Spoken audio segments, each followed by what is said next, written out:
मोदी साहेब जिल्ह्यात येत आहेत, नगर जिल्ह्यात काय कसं नियोजन असणार आहे आणि काय अपेक्षा आहेत? प्रचंड उत्साह आहे। मी रस्त्याने येत असताना लोकांची रांग तुटतच नाही आहे। मला असं वाटतं की आजची सभा गेल्या सगळ्या सभांचे रेकॉर्ड तोडणारी सभा असणार आहे, कारण मागच्याही 14च्या निवडणुकीत आणि 19च्या निवडणुकीत नगरची सभा अत्यंत मोठी झाली होती, पण मला असं वाटतं की यावेळेस तेही सगळे रेकॉर्ड तोडणार आहेत।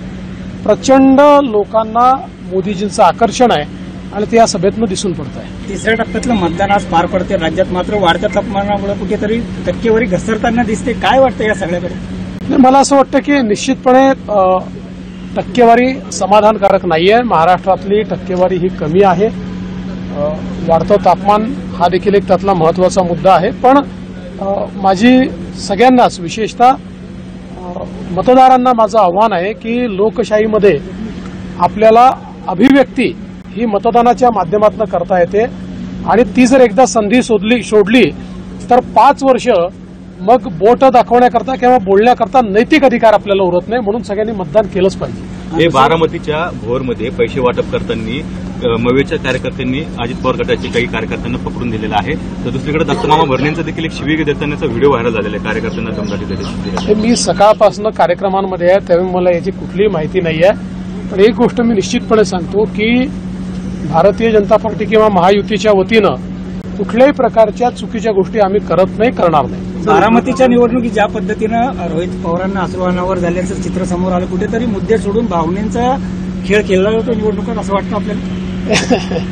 असं आहे की या संदर्भात मी बोलण्यापेक्षा जनताच बोलू लागलेली आहे, कारण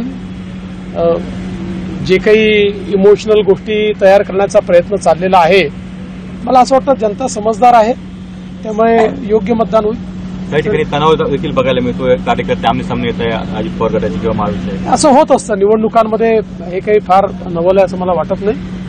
आणि बारामतीमध्ये विशेषतः एक कॉन्टेस्ट त्या ठिकाणी होते आणि अशा कॉन्टेस्टमध्ये एखाद्या ठिकाणी अशी परिस्थिती येते, पण सगळ्यांनी शांतता राखावी, कोणीही मतदानामध्ये गडबड करू नये आणि कोणीही इमोशनल अत्याचार करू नये, अशा प्रकारची माझी विनंती आहे। शेवटचा प्रश्न, महायुतीत आपण निवडणूक लढवत आहेत, यावेळेस पाहिलं तर अनेक ठिकाणी भाजपचे कार्यकर्ते नेते नाराज होताना दिसले, प्रत्येक ठिकाणी तुम्हाला जावं लागलं, कुठेतरी भाजपने एक पाऊल मागे घेतलंय या सगळ्या महायुतीमुळे? नाही, जेव्हा आपण युतीत काम करतो त्यावेळी सगळ्या गोष्टी आपल्या मनाप्रमाणे होऊ शकत नाही। प्रत्येकाला वाटतं प्रत्येक सीट लढायला मिळाली पाहिजे, असं देखील होत नाही। अलायन्समध्ये आपल्याला काही जागा घ्याव्या लागतात, काही जागा द्याव्या लागतात, त्यामुळे साहजिक अनेक वेळा जो सामान्य कार्यकर्ता असतो किंवा एखादा नेता असतो त्याला त्याची तेवढी जाणीव नसते, त्याला असं वाटतं की का माझ्या पक्षाने असं केलं, पण समजवल्यानंतर सगळे समजतं। सर, ठाकरेंसमोर कुठेतरी अल्लाह अकबरच्या घोषणा दिल्या जातात, त्याचा आरोप करण्यात येतो, त्यांना जनाब बोललं जातं, कसं बघताय?